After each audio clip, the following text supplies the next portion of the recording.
Great. Thank you all for joining us today. As I mentioned, my name is Rosie Garcia. I am a program coordinator here at the NASTA, National Center for Training, Support, and Technical Assistance, or NASTA for short. We brought together 3 great speakers today for you all to get some really great quality information. We hope that you really appreciate it. For today, you'll see I've spotlighted 2 of our featured speakers for today, starting off with Elizabeth Estrada. She serves as the New York Field and Advocacy Manager at the National Latina Institute for Reproductive Justice. Previously, she served as the Civic Engagement Manager, where she organized voter engagement campaigns to raise the voices of Latinxes in Florida, Texas, and Virginia for policy change at all levels of government on issues that impact people's reproductive freedom and self-determination.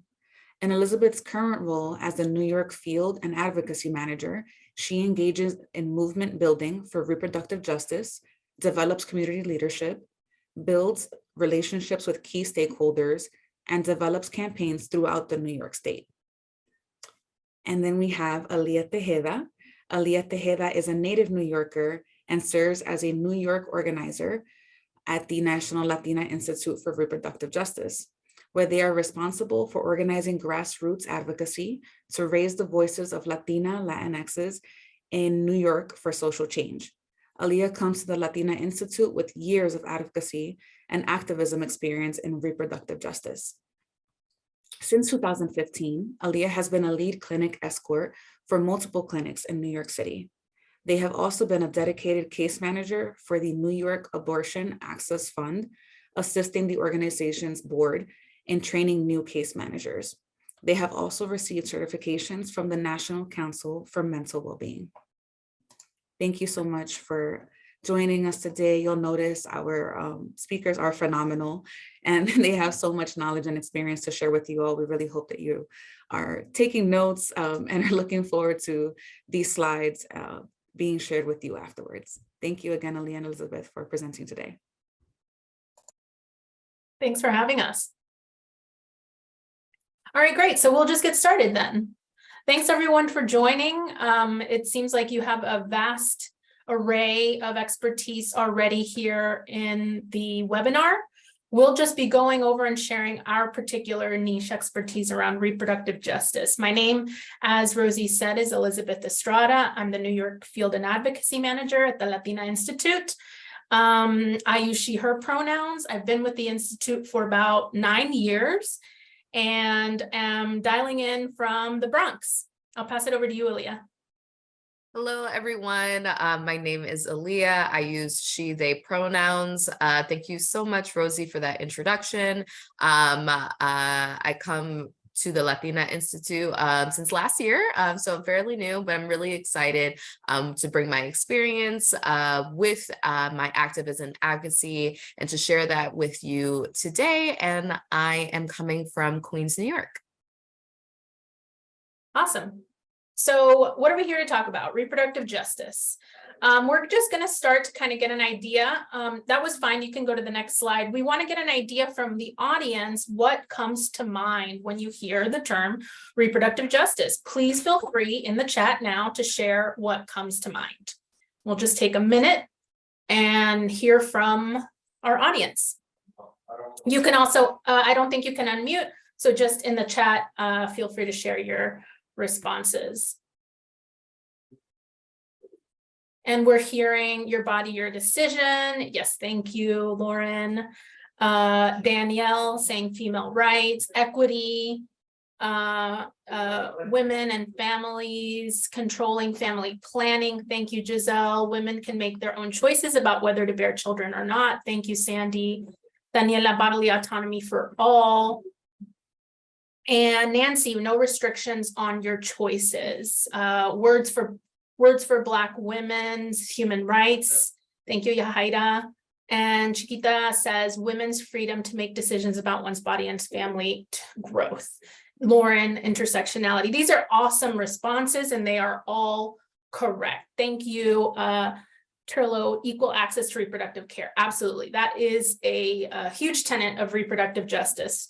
And what we wanted to do is just kind of get an idea from where you are at this point. Thank you so much for that participation.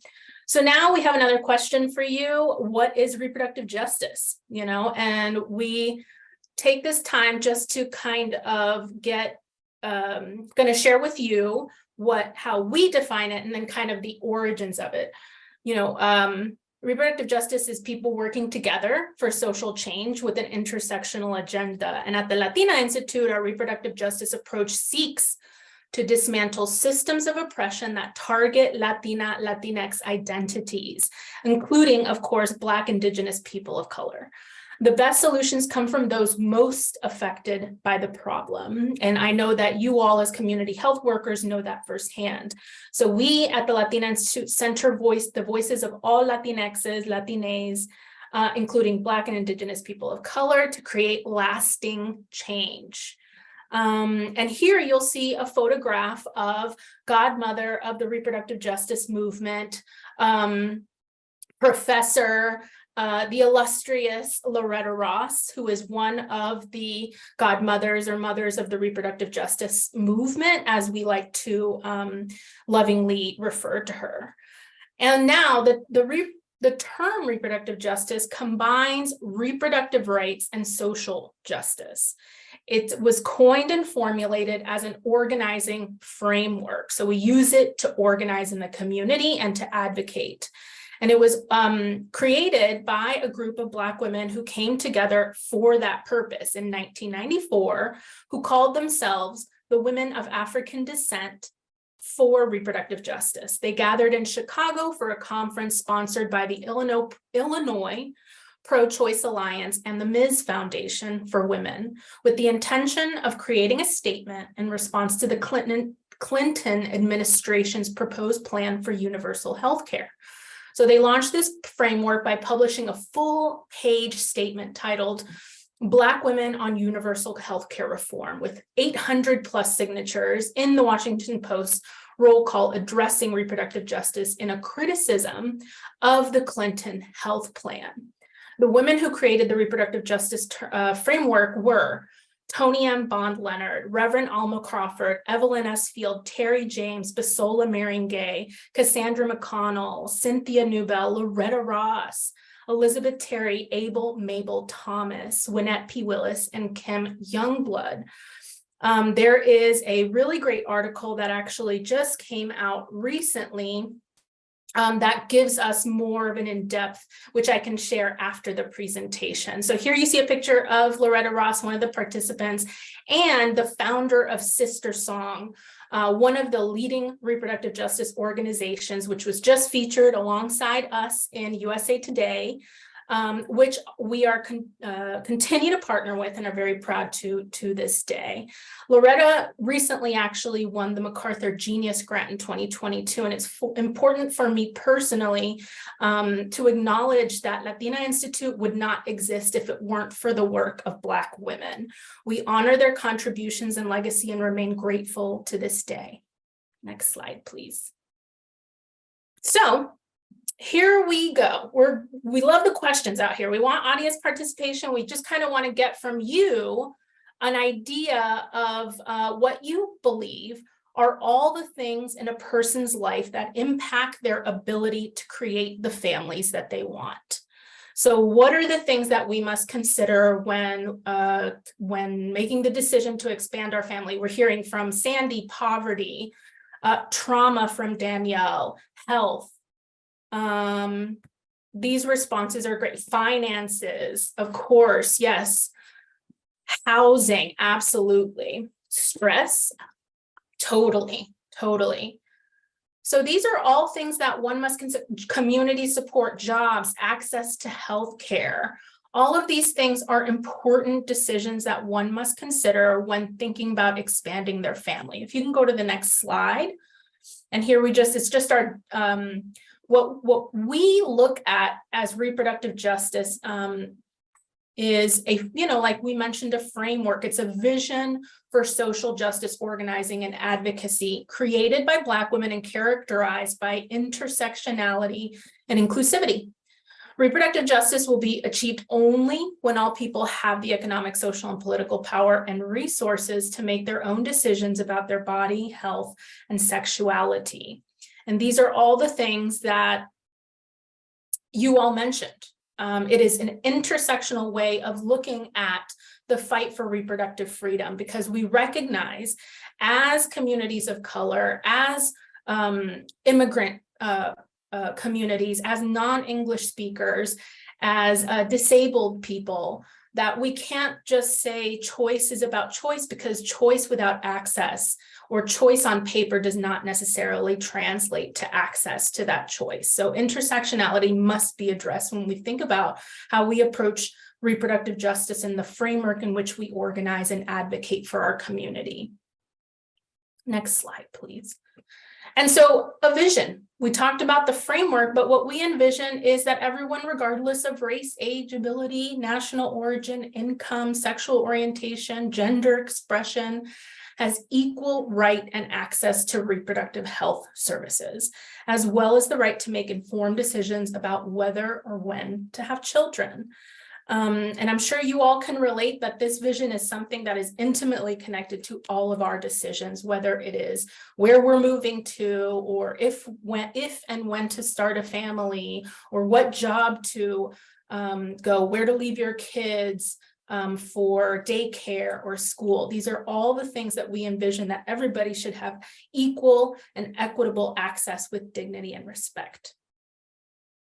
Next slide, please. So reproductive health, right? I think oftentimes, or what we're seeing now in popular culture, is that people are often interchangeably using reproductive health, reproductive rights, and reproductive justice together. Thank you. Okay, and so I think that it is incumbent upon the Latina Institute and really any reproductive justice organization. We might tire you out reminding you that these terms are actually not interchangeable. When you think about reproductive health, what comes to mind? Who has had to go get a pap smear or a breast exam? Okay, birth control. Thank you, Lauren. That is, yeah, exams, IVF, absolutely. These are all service provisions. When you go to the doctor, the hospital, STD screenings, thank you, Sandy. These are all important parts of prenatal care. If you go to the next slide, everything that you all are lifting up is here, right? We heard prenatal care, we heard access to abortion, we heard family planning, contraception, and treatment for infertility, prevention of treatment of sexually transmitted. All of the things that you mentioned are what encompasses reproductive health, and it's often, healthcare provision, health providers and services that you go and that you seek and that we need to have, on an annual or semi-annual basis. So thank you for your responses. Those were really, really key. And if we go to, now we're seeing our umbrella. We love umbrellas here, because what the umbrella provides to us is all the things that the term encompasses. So we've already reviewed health services, reproductive health. Now, when you think about reproductive rights, what comes to mind? You guys are on it. Yes, the right to an abortion. Thank you, Lauren. My ability to choose. Thank you, Danielle. Anything else? Rights. They can, Kelly, thank you. They cannot decide for me. Absolutely. The ability to know my options. Yahida, thank you. And my rights. Absolutely. So you all are mentioning a lot of reputable and accurate information, which is something that we know firsthand, especially because we address a lot. We try to combat anti-abortion centers, which we'll cover a little bit later. Everything you all said, privacy, accurate information. Thank you, Rosie. The right of an individual to determine their own reproductive destiny. That is a constitutional human right. The right to healthy environment and working conditions, right? Those are also human rights. The right to timely and appropriate health care. So when you think about timely and appropriate, abortion definitely comes to mind, because we know that prices increase and things become a little bit more difficult the later in pregnancy that you become. So the right to equal and non-discriminatory access to all of those provisions, those service provisions that we saw in the last slide. Thank you so much for that participation. You guys are really, really on it. And I know that we are telling you all as community health workers things that you already know, Our job here is simply just to highlight the distinction between the terms, so that when you're out there in the world with community members, with other colleagues, in coalition, and with loved ones, right? Because I always say that the changing hearts and minds doesn't necessarily start with a client, but rather at the dinner table, right? With your loved ones telling you, explaining, everything that we should know, because then they go out into the world and repeat those things, right? They should be good. They should be good and accurate. So we're hoping to provide some good and accurate information for you. And for the next slide, thank you so much, Aaliyah. Here we are just kind of a resume of everything that we just did. Reproductive health service provision. The strategy focuses on improving and expanding services, research, and access. Reproductive rights is distinct in the way that protecting legal rights to reproductive healthcare services with a focus on keeping abortion legal and increasing access to family planning services. The strategy is, of course, policy, advocacy, legal, and legislative. So it's when I often joke that part of our job is bullying electeds, because if they're not doing the right thing, our strategy is then to lead them toward the right thing for further access, not limiting access, which is what we're seeing with the overturning of Roe and with abortion restrictions nationwide.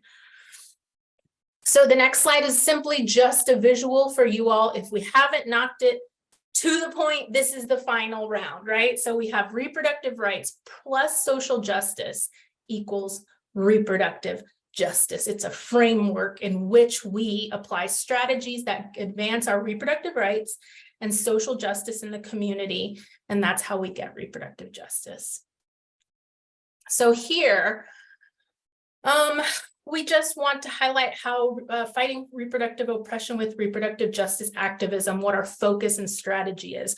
Here at Latina Institute, it's on movement building. So this is why we're here today. Kathy is a nurse practitioner who thought, hey, maybe the Latina Institute can come talk about RJ with Proceed and the Proceed community, because this is movement building. It says, you are part of this organization, you're a community member, you're a stakeholder, let's build together. Reproductive oppression is a result of the intersections of multiple oppressions, and it's inherently connected to the struggle for social justice and human rights. And so that is our focus. That's why we movement build.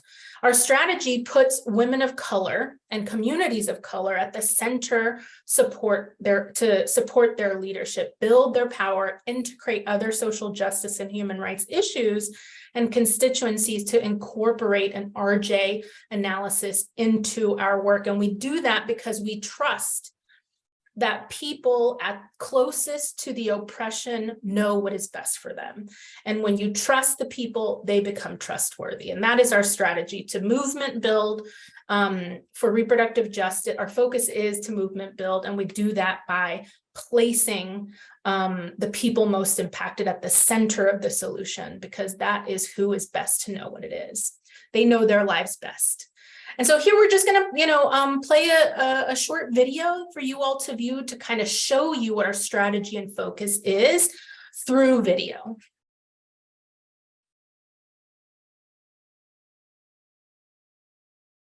Oh, I think you might have to share the sound because can't hear it just yet. I was going to say, I wasn't sure if the sound caught it. So just hold one moment, please. And it's in English and Spanish, but with subtitles.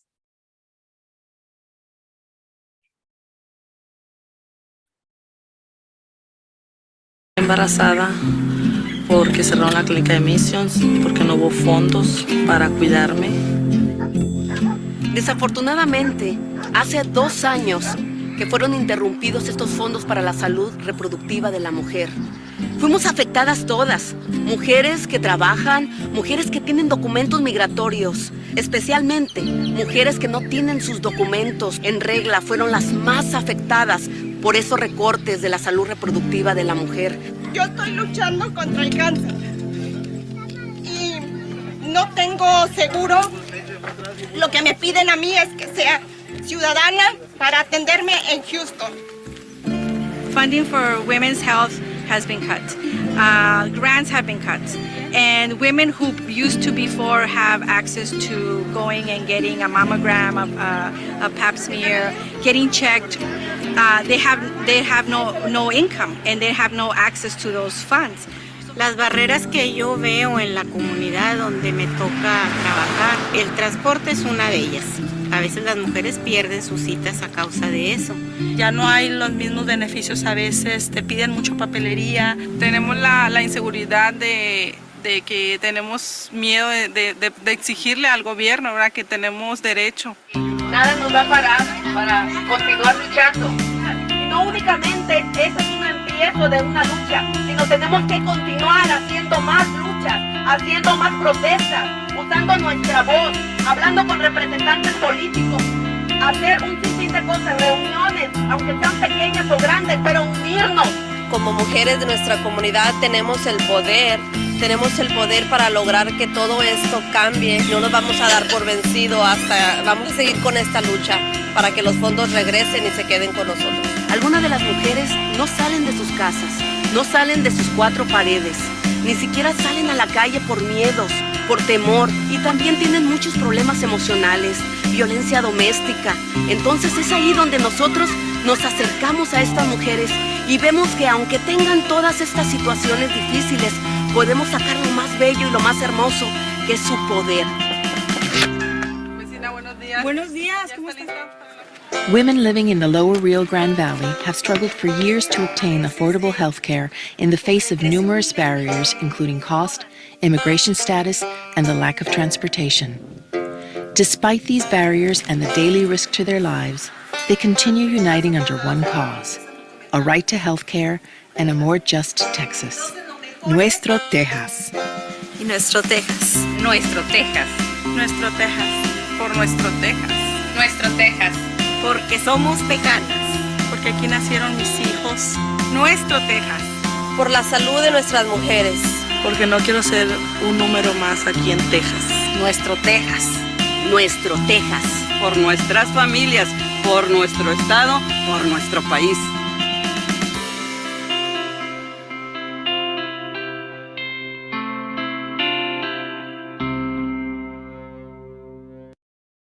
Thanks so much for presenting that. I always get really emotional because I'm very close to the Texas poderosas, which we lovingly call poderosas.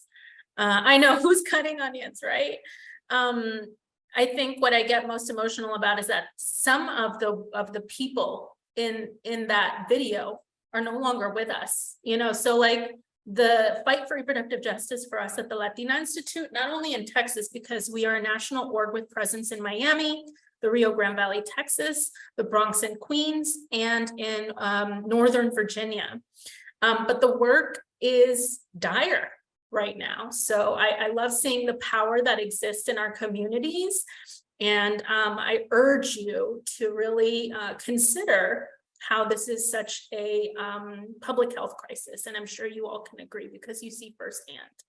So as a reminder, we all know that in November of last year, or rather in last year, the Supreme Court's decision to overturn Roe has harmed millions of people. And in November of last year, we partnered with the National Partnership for Women and Families to study the impact of the overturning of Roe has had on the Latina community.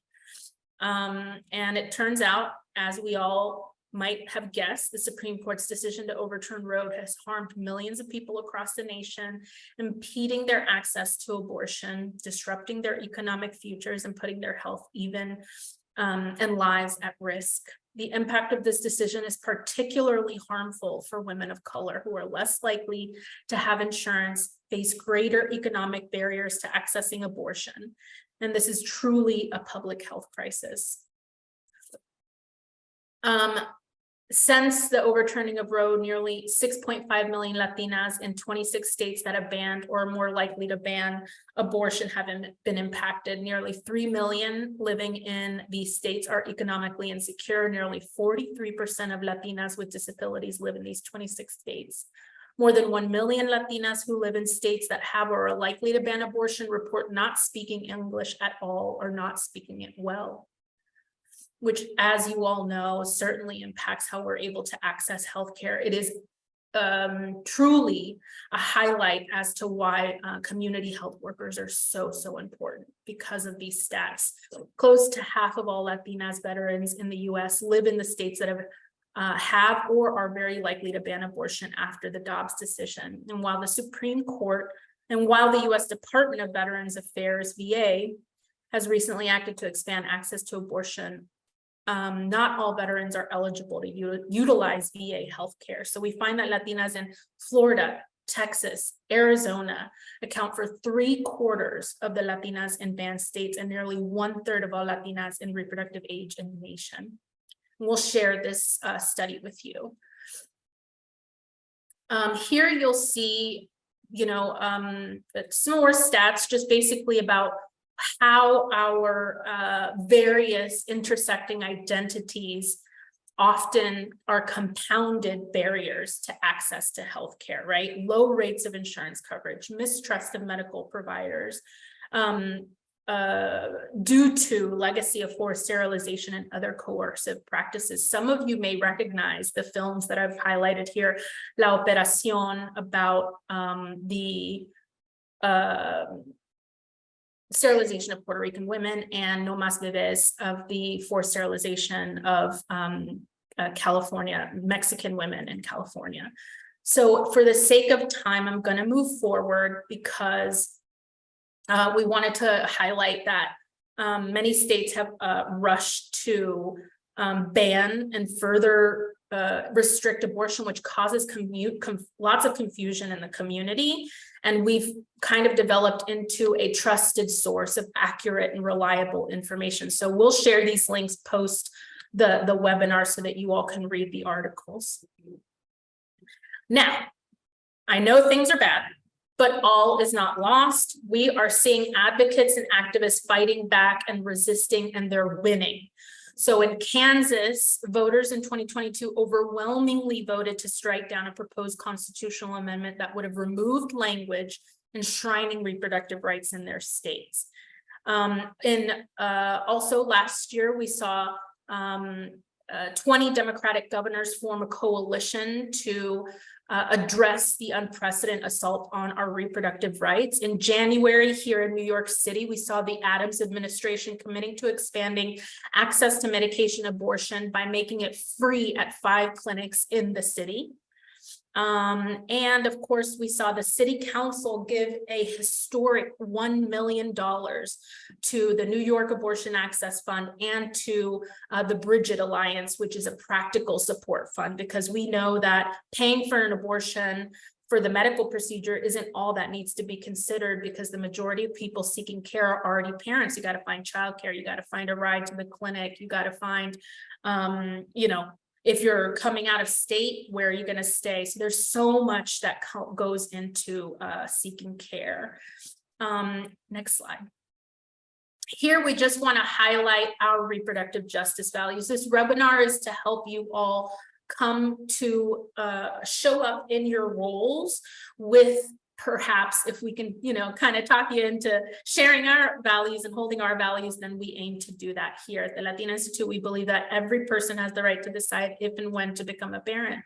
And when people can make decisions that are best for their lives, families thrive, and we build communities where each of us can participate with health, dignity, and justice.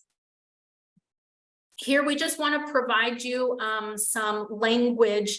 So when we think about when we're in the community, oftentimes we struggle of how to address some of the, terms, or how to address some of people's worries because you are trusted sources in the community. So here we offer, instead of, say this.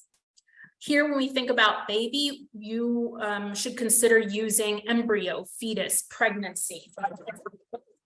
Sorry about that, y'all. Embryo, fetus, pregnancy is just a more accurate way to describe somebody who is carrying a pregnancy and is deciding what they should do. So when you think about, instead of, late-term abortion, which is an inaccurate way to describe a pregnancy. You can say later abortion, abortion later in pregnancy. Chemical abortion is also not accurate. What we call it, the accurate medical term is medication abortion or abortion with pills. When you are thinking about calling it an illegal abortion, I offer you instead to refer to it as a self-managed abortion. And when we think about the term pro-life, especially given all the anti-abortion legislators who legislate to try to legislate our bodies, but don't expand healthcare or don't expand, free meals for young children, or assault rifles, banning assault rifles. It is not pro-life; it is anti-abortion. And instead of saying American, because we recognize that the United States is not the only in the Americas, right? Many of us are Latinos. We have the Caribbean, we have Latin America as a whole, Las Americas. We say the US, the United States. Instead of saying marginalized, we say underserved. Instead of saying minority, we name the group, Latinx, Black, Indigenous, AAPI. We certainly do not use the term illegal alien. We offer you undocumented immigrant. And instead of heartbeat, we use the accurate medical term, cardiac activity. And I'm going to pass it over to Aaliyah. Awesome. Thank you so much, Elizabeth, for that really amazing, RJ, Reproductive Justice 101.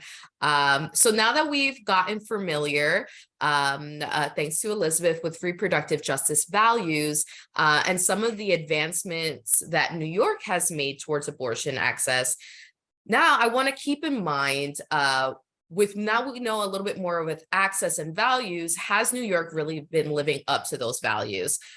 If cost continues to be a limiting factor when we think of barriers to abortion care that exist in New York. With high procedure costs and lack of affordability that can delay care, we really need to be critical of whether the state that I'm currently in is actually living up to those values.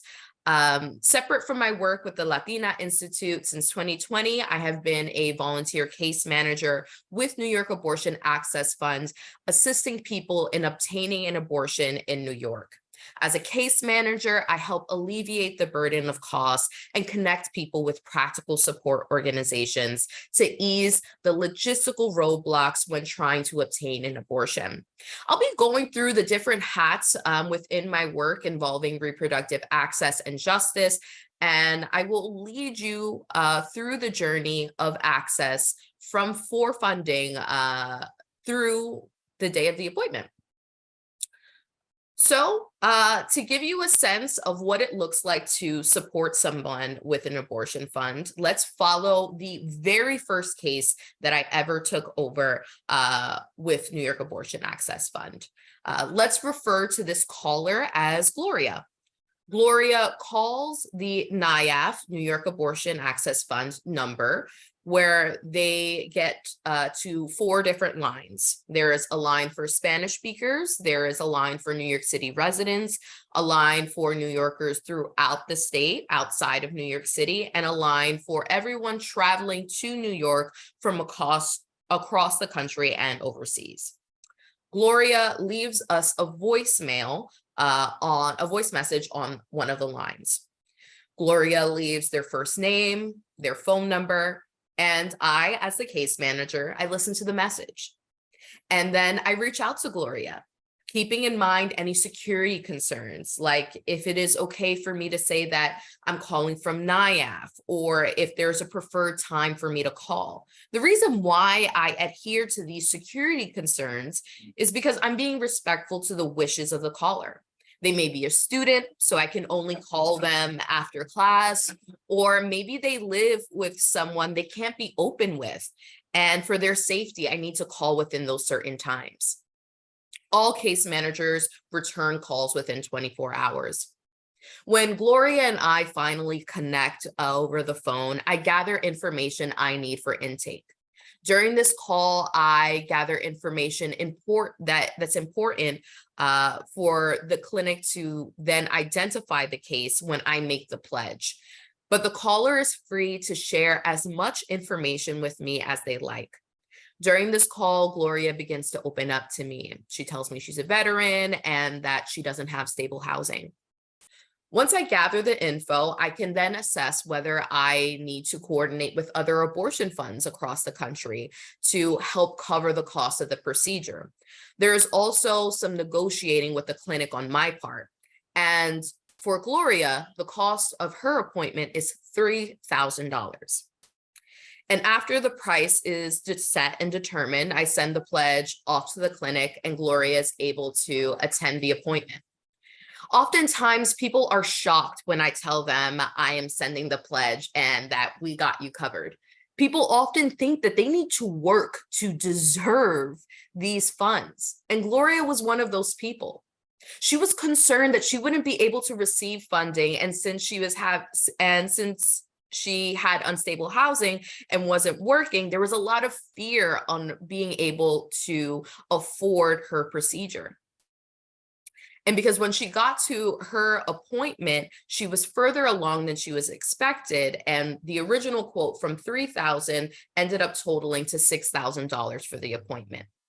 To her relief, I told her, we still got you. We're still helping you. And I can feel her relief over the phone. Once someone decides to have an abortion, they should be able to get care as soon as they need it and to choose the care that's best for them. People shouldn't be left solely to rely on the kindness of strangers and donations to get the care that they need with dignity and respect. This is the world that we're fighting for. This is the world that the Latina Institute is fighting for. We have a vision for a society where we are thriving and free to make our own decisions about our health, sexuality, and families. And there's some similarities between me, the case manager, and you all community health workers. Some similarities. You are going into the community and I'm answering the calls. Much like you, I'm helping callers navigate access and practical support. And when I'm on the phone with Gloria collecting info for intake, I'm ensuring that this is a legitimate clinic that she's planning on going to, a clinic that NIAF works with and not an anti-abortion center. I note the day of the appointment and I can assess what additional support Gloria needs. Do I need to connect Gloria with an organization like the Bridget Alliance, who can offer a stipend for childcare, transportation, and lodging? While I'm on the phone with a caller, they may open up to me and reveal that they need some different kind of support. Maybe I need to help connect them with a domestic violence hotline or something of that nature. A volunteer case manager's shift lasts only 7 days. And that is the maximum amount of time I have to build trust with a caller over the phone. Callers tell me that I'm a faceless stranger, but I help make them feel better. My calm, non-judgmental approach and friendly manner with I engage with the callers helps ease them.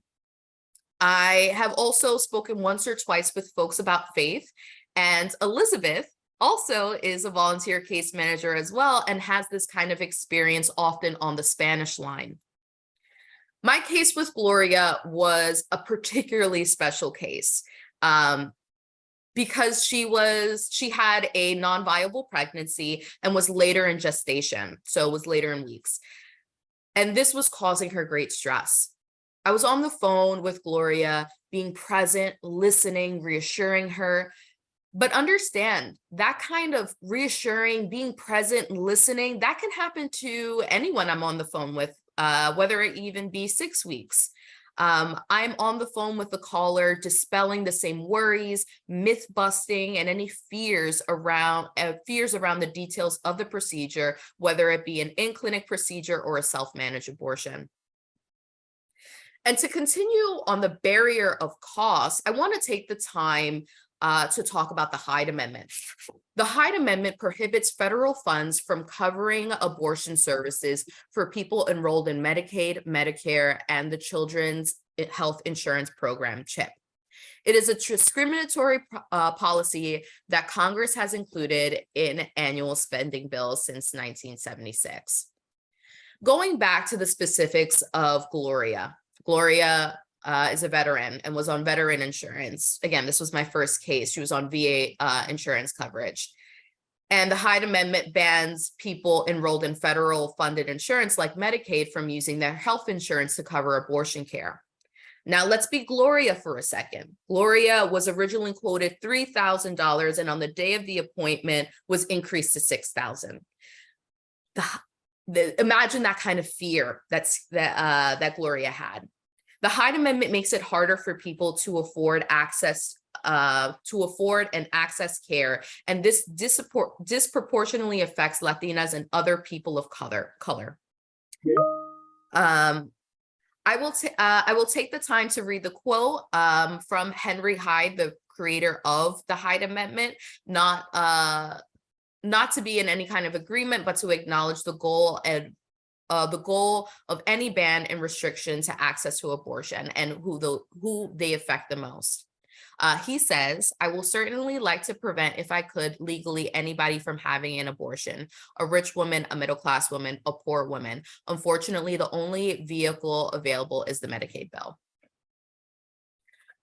So kind of moving forward, being mindful of time, wanting to get to the day of the appointment. I've been a clinic escort for almost 8 years, and clinic escorts are important volunteer positions at clinics.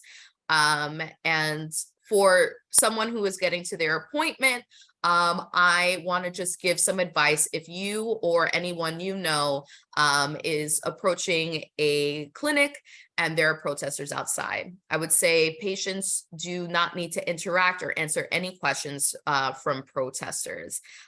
They spew a lot of hateful, traumatic things, and you do not need to interact with them. Patients don't need to take any material from them. Often this is sharing misinformation. And as a clinic escort, I usually ask if I can toss it out for them on their behalf. And I would say look for anyone wearing a vest that says clinic escort. They're in rainbow vests, or at Planned Parenthood, they're often in pink vests.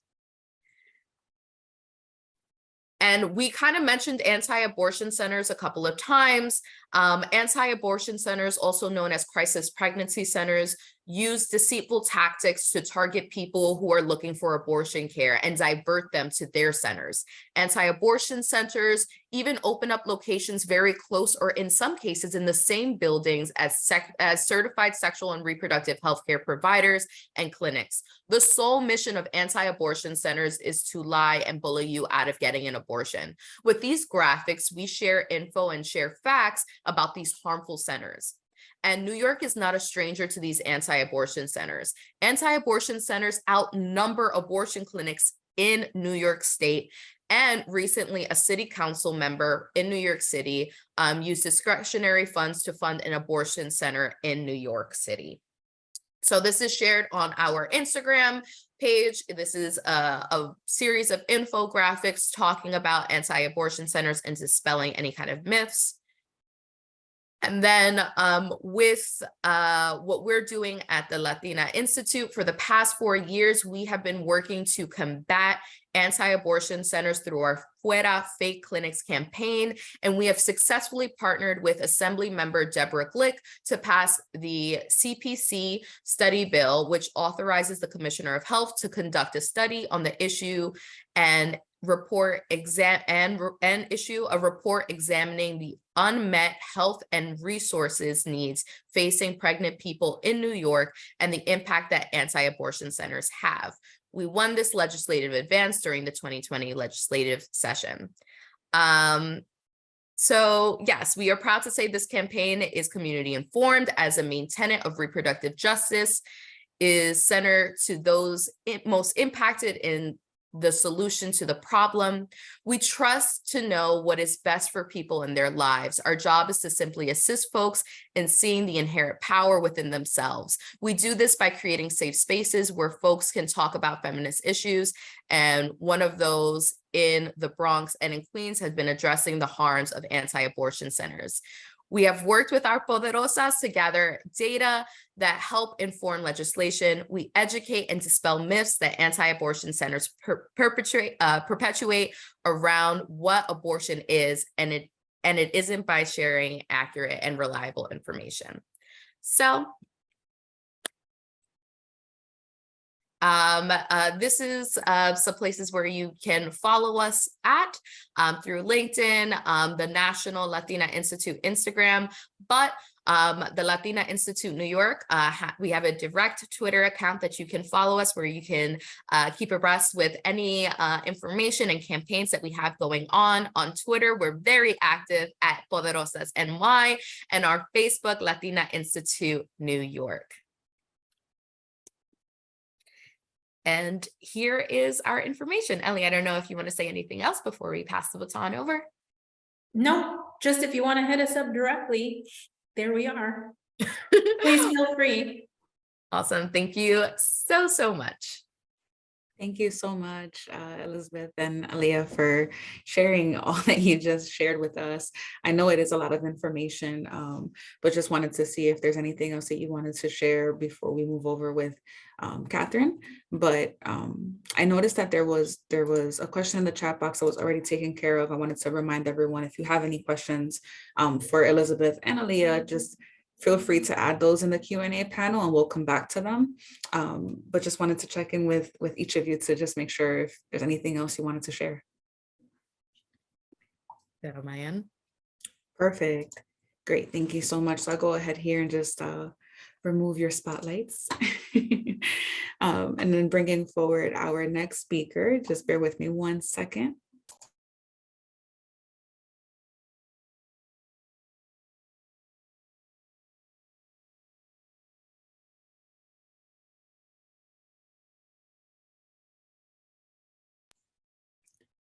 Perfect. 1 minute here.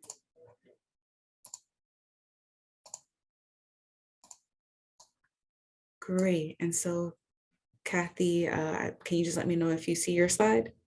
Perfect. Great. And so Catherine Obando was born in Passaic, New Jersey.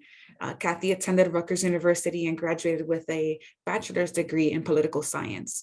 After embarking on a second career choice, she learned that nursing was the rewarding career that she was meant to pursue.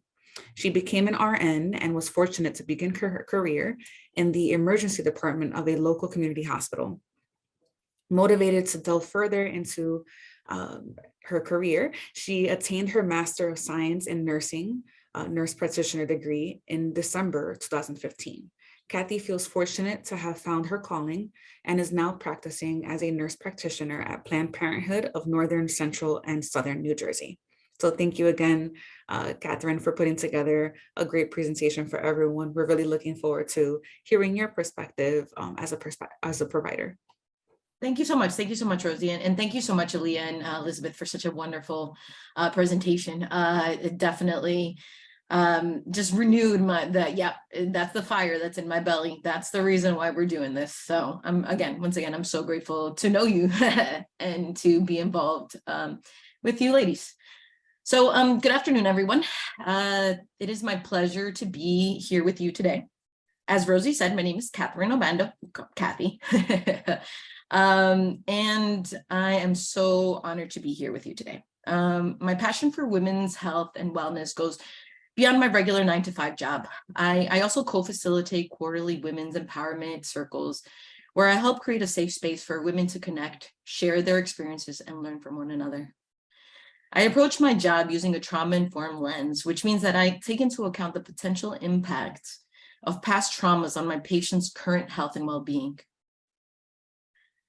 I believe in providing a compassionate and empathic environment where my patients feel seen, heard, and supported. My goal is not only to provide quality healthcare services, but also to educate and empower women to make informed decisions about their health and wellness. I firmly believe in uplifting and supporting one another is the key to success, and I strive to create an inclusive and uplifting environment for my patients and colleagues alike. Thank you for taking the time, and I look forward for the rest of our time together.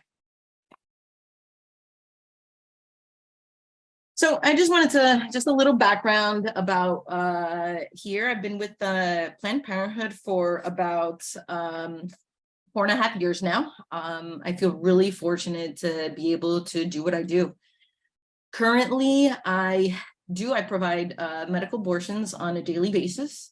And for the past 2 months, I've been currently signed off now to be able to provide in-clinic abortions. I'm really fortunate. Back, Elizabeth mentioned that a lot of laws, right? It's not doom and gloom.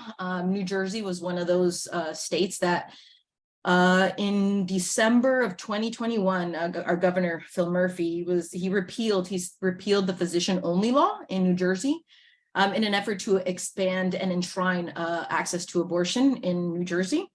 So with the repeal of that law, it opened the door for advanced practice clinicians like myself, a nurse practitioner or physician's assistants, to be able to train and provide in-clinic procedures.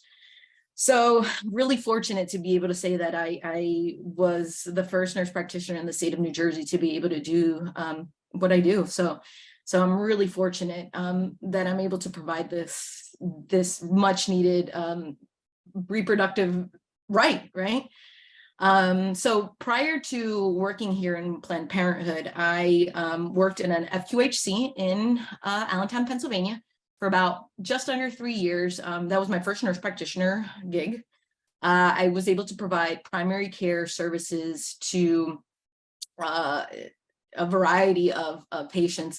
It really helped me to grow and flourish in my career and really give back to the community. And I was able to provide care in Spanish fully for a lot of my patients. And it really helped to just fill me with a sense of giving back. And it transported me back to when I was young and having to be the translator for my mother's doctor's appointments, for my grandparents' doctor's appointments, for my dad's doctor's appointments.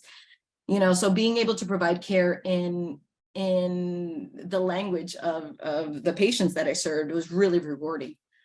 And then, so that was my first nurse practitioner job. And then prior to that, I was a registered nurse for about 8 years in a community hospital in Northern New Jersey, where I worked primarily in the emergency department and for about 6 years in there. And then about 1.5 years, almost 2 years in the telemetry med surg department. So overall, I'm just has really just cemented my right career choice in healthcare, and specifically working in underserved communities and being able to give care in the language, quality and compassionate care in language that's their language. I wanted to just make a point that as a nurse practitioner working in women's health, it's important to recognize the role that personal awareness and values assessment plays in your day-to-day life. This is because personal awareness allows you to understand your own biases and values and beliefs that can impact the care you provide for your patients or your clients as community health workers. By conducting this values assessment, you can identify your own biases and beliefs that may impact the care you provide or the information you provide. This will help you recognize and address any implicit biases that may exist so that you can take steps to provide care that is truly patient-centered and trauma-informed. Personal awareness and values assessments are crucial in working towards reproductive justice in your day-to-day life and day-to-day practice. By recognizing that reproductive health is a complex issue that is impacted by broader societal factors, and that has which allows you to have a deep understanding of the power and privilege that is necessary to truly provide patient-centered care.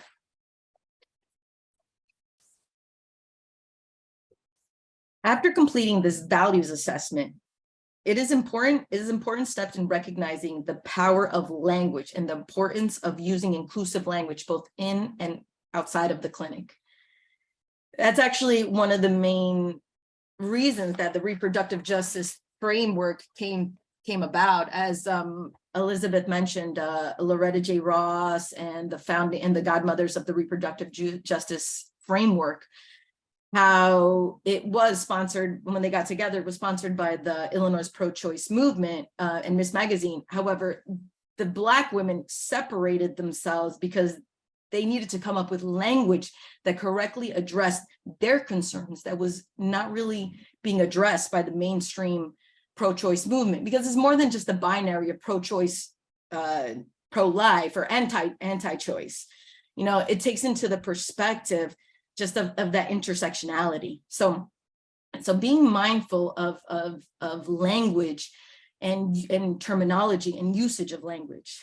Another important distinction in the use of language and being mindful of consciously using correct pronouns and respecting cultural differences. You know, I think it's really awesome that I think everybody, the speakers had, you know, they use she, they pronouns, or she, her pronouns, they, them. You know, being mindful of using correct pronouns or asking about that if you're not sure. Reclaiming language, reclamation of language is also an important aspect of this process. For instance, some words have been used that have been used as slurs can be reclaimed to give a positive connotation. Queer is one of them. You know, I identify as a queer woman, you know, and for years and years, queer was a derogatory term, an odd, a weirdo, but reclaiming that word, using it as a powerful term is so important. Another example is the word abortionist. This word was used as a derogatory term by Justice Clarence Thomas during the fall of Roe in the summer of 2022. However, some people have chosen to reclaim this word and use it positively. As a nurse practitioner working in reproductive and sexual health, I proudly provide abortions, and I'm not afraid to use the word abortionist in a positive light. By using inclusive language and reclaiming words that have been used to shame and stigmatize, we can create a more welcoming and affirming environment for our patients, our clients, our community. This can help reduce the shame and stigma that surrounds reproductive health issues and allows people to access the care they need with dignity and respect. Okay, next. So this is just a little bit of information on the differences, the different abortion options we generally provide here in New Jersey, the medicated abortion and the in-clinic procedure. Again, this is also using correct language. Instead of, we're stepping away from the term surgical abortion. Surgery implies cutting into the skin or like a big procedure. So saying in-clinic procedure is a way of normalizing in a sense, and you know, just helping people understand that it's not a big hullabaloo in the sense of like, you know, having to go to an urgent care center or something like that. You know, it's still folded into the same, you go to the same medical office. Just like medication abortion and in-clinic procedures, they're integrated right into the family planning office hours. So it's not like you have to come on and just, everybody knows that it's a Tuesday and that's the abortion day. It's just folded right into the family planning office hours to reduce stigma and reduce, stigma and shame. The medicated abortion consists of 2 medications as of right now.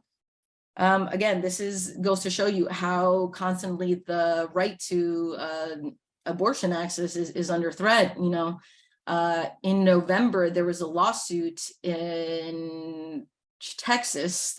This anti-choice group decided to sue the FDA to try to pull mifepristone off the market. So we're still waiting on that. There's a possibility that it may become a 1 medication regimen. So, but for the purpose of right now, I'm going to explain a little bit about the mifepristone and misoprostol regimen in a moment. And the in-clinic procedure. So there's benefits to both things. You know, some people might choose to do a medication abortion or a self-managed abortion. In the the benefits of that, it's in the privacy of your own home. You get to control it. It's more private. You don't need a ride. You don't need a, like, you do not a ride to get to the office, but then once you're home, you get to self-manage. There is a follow-up option. There's 2 options that we usually give patients. You can either come back to the office for a 2-week follow-up ultrasound. Sometimes that's not feasible, especially with transportation issues. So there's the other option of a 5-week home pregnancy test. One of the benefits of an in-clinic procedure could be, right? Some people, want to just be done with it quickly. So you go in pregnant and you leave not pregnant that same day, and there's no follow-up needed. You're also given pain medication during the process and to take home. Okay, next. So for medication abortion, after, again, it's folded into family planning hours, office hours, normal. Nobody needs to know why you're going into the office. Everybody just, when you go in, you check in, you put your name, your date of birth, just so you could get the paperwork and stuff like that. And then once you're checked in and your charge ready, a nurse takes you to a private room, and there you review the reason for your visit. After that, usually the nurse practitioner, myself, usually as I'm doing the ultrasound, I'm usually reviewing gestational history, asking about any complications, and it's basically to review, evaluate risks. For medication abortion, contraindications are extremely rare. It's really, in the 4.5 years that I've been in my current position, I can count less than a handful of times where I've had to, refer someone that they couldn't use the medical abortion. Once we're doing the sonogram, once I'm doing the sonogram, again, being mindful of language, being mindful of asking patients if they want to see, asking clients if they want to see the images of the ultrasound. You have the absolute right to see and know everything about your care that's being given. So that's one of the things, being mindful to ask, do you want to see? And if not, making sure you're doing I do the appropriate things. I try to have patients stay laying down so that they don't see anything on the screen until I leave the room, and then I take everything off the screen before I leave the room, before they sit up. And then after that, the nurse reviews the consent, goes over the educations, and provides the prepackaged medications for the medicated abortion. Okay. For the in-clinic abortion, again, same thing, check in, just a blank sheet of paper, name, date of birth, just so you could get the chart together. And then the nurse will take you to a private room just to review the reason why you're here. And then usually they go into the ultrasound room where, again, I'm doing the ultrasound, being mindful of using the correct language, being mindful and respectful if they want to see the image on the screen, and if not, if they don't want to, assessing any gestational history or any complications to any pregnancies or previous births. Just because that puts into my head as the provider, thinking a little bit, is this something I have to be a little bit more, have a couple backup stuff in the room, things like that. Then we go over the sedation options. For the in-clinic procedure, there's available moderate sedation. Unfortunately, in my organization, we don't have deep sedation or general sedation. So we have moderate sedation, where it's some pain medication that you would get IV, and which is usually some kind of narcotic, and then some benzodiazepine for anxiety, just to help you relax. None of those medications will completely make you sleepy or put you out or anything like that. So the other 2 options we have is mild sedation or minimal, which is either an oral diazepam or anti-anxiety medication, and or you can do nitrous oxide, which is a really awesome option that we incorporate into my organization, is laughing gas. We get it at the dentist's office sometimes. It's an interesting medication. It really helps more so with relaxation a little bit. It helps really more so with anxiety, not necessarily, it has some pain relief properties, but it's mostly for anxiety, and a little bit of distracting as the patients are focusing on their breathing. they're a little bit more distracted during the procedure, which is beneficial for the patient. Everyone also gets a prophylactic antibiotic and prophylactic high dose ibuprofen, and mostly it's for post-procedure cramping. One of the things we like to just remind patients is that, you know, this process is, unfortunately, it's not completely painless, but we do everything in our power, everything that we can to make it as comfortable as possible during the time you're here. You know, I did wanted to make a point about really being trauma informed, and especially in, you know, when I'm providing in-clinic procedures. Our choice of, again, bringing it back to language, our choice of language can make all the difference, particularly in sensitive and often stigmatized areas like reproductive and sexual health and abortion access and abortion care. As healthcare providers and educators, we must ensure that our language is inclusive, respectful, and considerate of cultural differences. For instance, instead of using the term stirrups, we can say footrest, or in order to create a more comfortable and welcoming environment for our patients. You know, I really like the list that Elizabeth and Aaliyah provided in their presentation. Instead of saying this, use this. Thank you for that. We can also promote patients' agency and autonomy by using open-ended questions and avoiding assumptions and offering them all the range of options.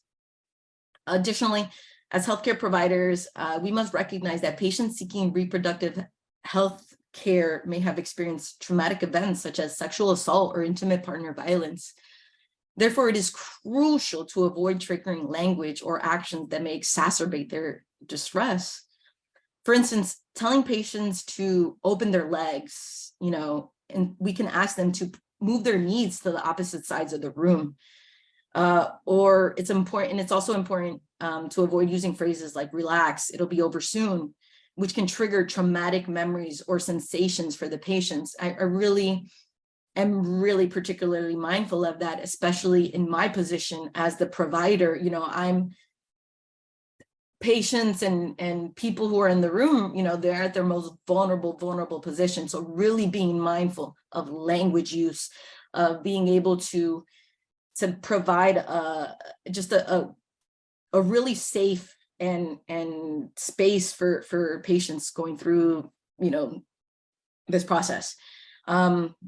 I wanted to reinforce that the way we communicate with our patients plays a significant role in promoting reproductive justice values and, like I said, creating a safe and welcoming environment. By being mindful of our language and using trauma-informed approaches, we can ensure that patients feel respected, valued, and empowered in their healthcare experiences. Okay, next.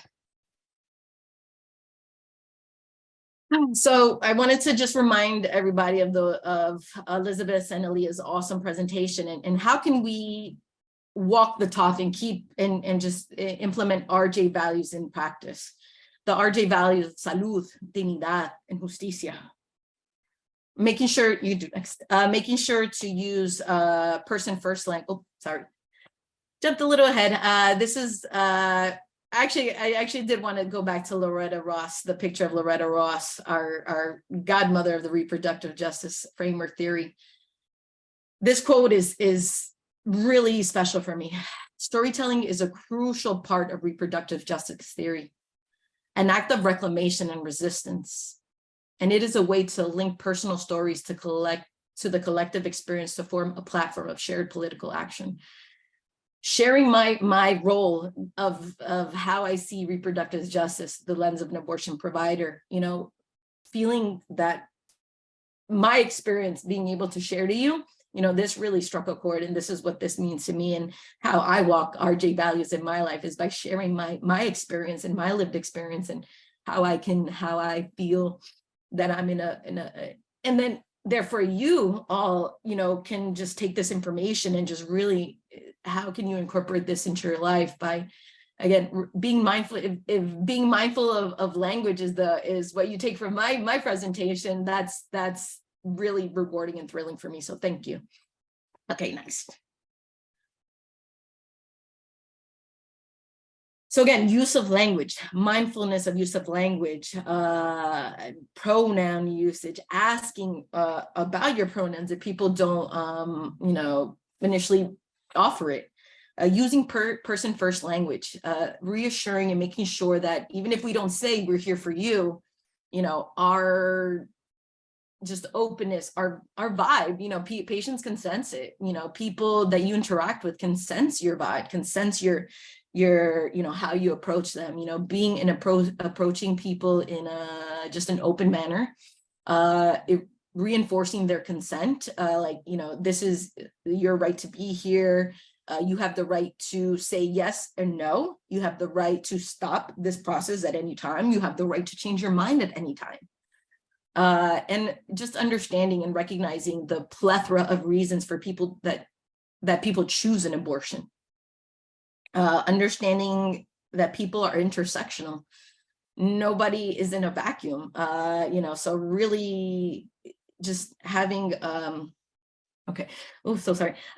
So just understanding these intersectionalities. I really wanted to just point out respecting bodily autonomy. One of the things that I do is I can ask patients if they themselves want to insert the probe for a transvaginal ultrasound.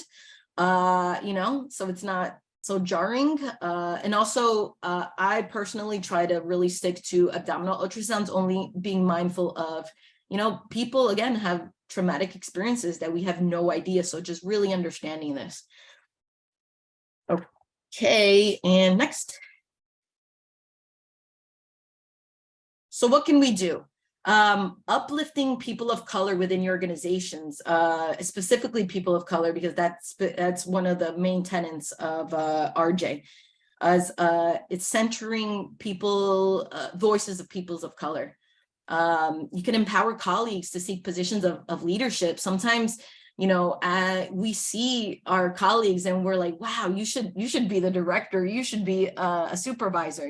They've never heard these words before. So just uplifting your colleagues, anybody that has this pull, looking for, other people that share these values with you.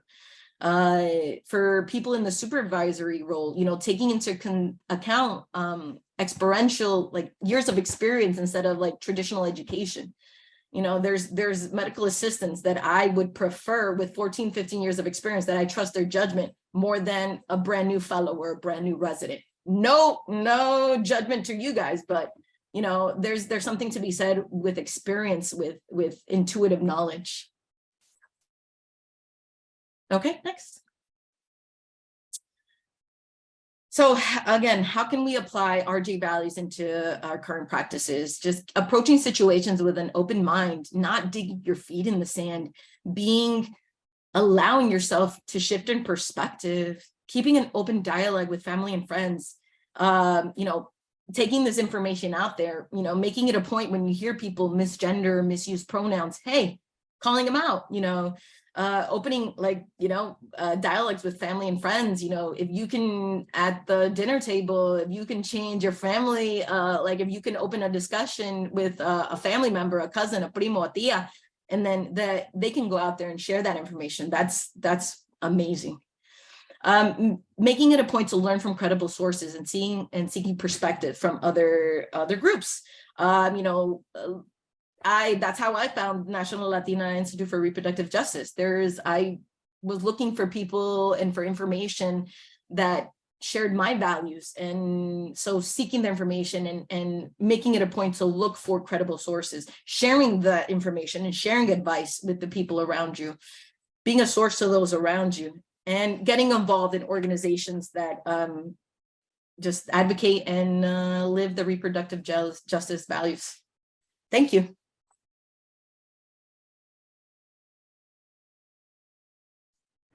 Thank you so much, Kathy. Again, I think it's amazing to see. I was able to meet with Kathy and go over some of the information, of course, that she would be covering. But even through her presentation, I'm like, wait a minute, you didn't tell me about this. Like, you do that, you do this. And, again, I think it's amazing. Or I find it so funny how casually she says, I'm one of the first nurse practitioners that has been able to offer in-clinic abortions, but that's amazing. I think I always want to say, I'm so happy that we were able to pull you all together and that this webinar was able to come together. Yeah, thank you very much. I think you all bring a unique touch to everything you were able to provide. But I want to give a few minutes for anyone that has questions to maybe think of very quickly and drop in the Q&A panel. But I also wanted to bring up a question, and it can be for anyone, of course, who'd like to answer. Just thinking about, we went through this entire walkthrough with just getting to know from the very beginning how words may not always be interchangeable with reproductive health, reproductive or sex education, for example. Lots of times people will speak of women's health as if it's the same thing as reproductive health and justice. And a few times we've used, the term women's health or care for women. And I was just wondering, have there been times where you've had to really let people know, you can use these terms and still be inclusive in other ways, that it doesn't always have to be, just an exact, in the moment you may use inclusive language, the next minute you may say women's health, but what is sort of one of the things that you would all recommend that folks use to be able to educate others? So for some of us, we're still getting used to, using Latinx, for example, or Latine is something that is new to a lot of folks. And these things are words that are changing very often, and there's, new information coming up. So just wondering, when it comes to language, being that we spent a good amount of time speaking about how powerful it is, what would you recommend folks use to be able to get that conversation started? That's a great question. Thank you so much, Rosie. Since I'm on the unmuted, let me just go. I say just, even if you make a mistake, it's okay. You just are aware of it and you can just kind of catch yourself. I know sometimes I'm like Latinx, and it's just practice, and it's okay. Sometimes we're learning, just like everything, it's okay to fall off the bike. Yeah, I agree with Kathy. And I also think that many of us, I used to be a community health worker. That's how I got my start in reproductive health rights and justice. I was a sexual and reproductive health community health worker, right? I got certified in Georgia. And I think that meeting people where they're at continues to be a tactic that really needs to be employed when we think about how we address people. I will remind us all that trans masculine people I live in New York City, there's always a doorbell ringing, have abortions, right? And so we must be inclusive in our language when we say, we don't say women, we say pregnant people. We say pregnant and parenting people. So that's just an offer. However, when you're out in the community talking to like an auntie or an abuela, it's not going to hit the same way, right? You want to reach your audience. And so you make the audience feel seen and heard, and you're meeting them halfway, right? And so if Auntie Maria says, mujeres or women, then that's what we're going to go with, because what I often is a really good indicator for me that I ask myself, do I want to be right or do I want to be helpful? And that is something that helps guide me, right? Is my message being received well? Is it going to be understood? Or am I trying to make a point about inclusive language and then missing everything entirely, right? So I think that that's just something that helps guide me.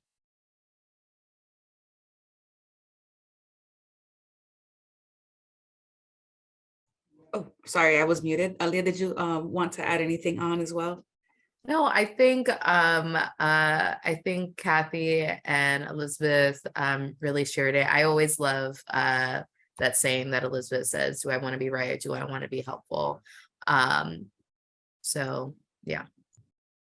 I also want to shout out Kathy. That presentation was amazing. And I know you were very modest about your accolades, but yes, the first nurse practitioner to be able to provide that type of care is revolutionary. It is, for me, something that we often talk about amongst ourselves, because it helps us see our face in this movement. And oftentimes people within our community think, oh, that's, white women fight for abortion. And that's not true, right?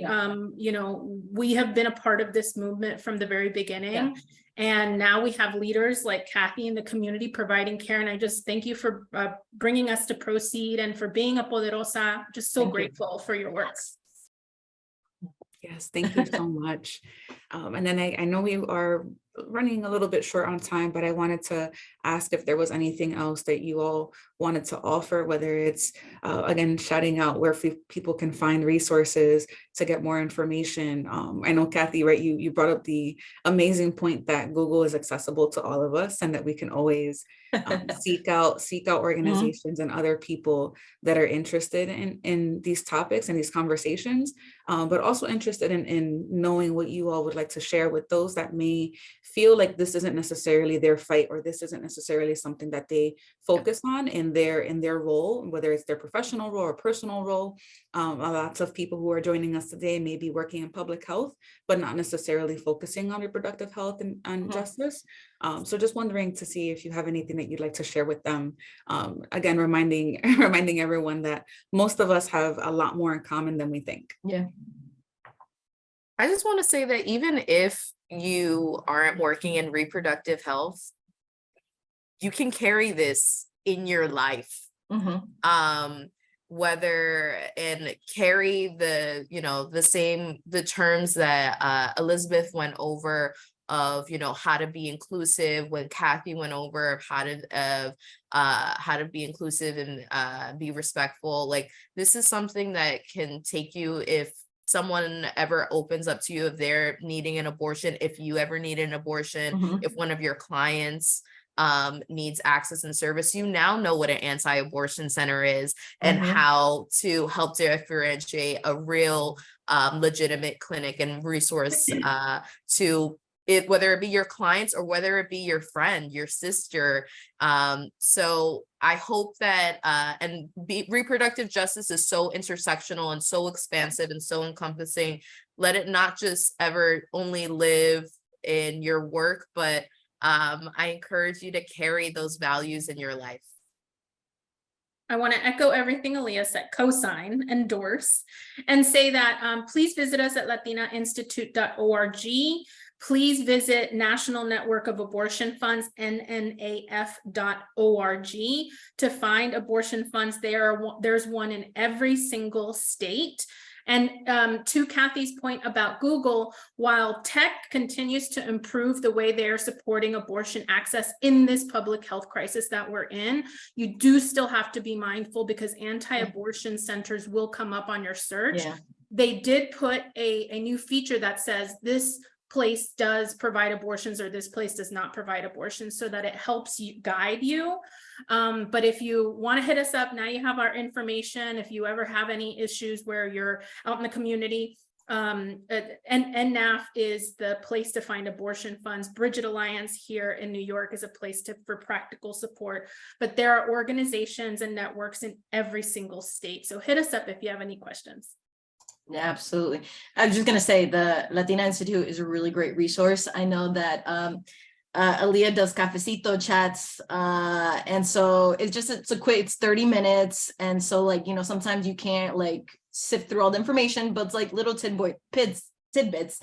And, with the legislation that's going down any moment, the ruling could come down today and we don't know. So I know that if you don't have time to sift through that stuff, at least having them as a credible resource of Sister Song also as well.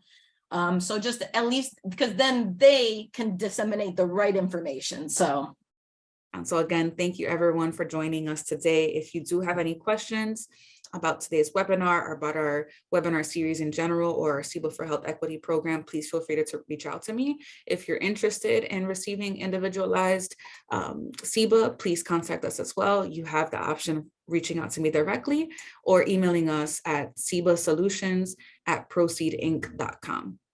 Again, thank you all so much. And thank you to our speakers today. Again, you're all phenomenal. And I'm so glad that we were able to connect to offer everyone this information.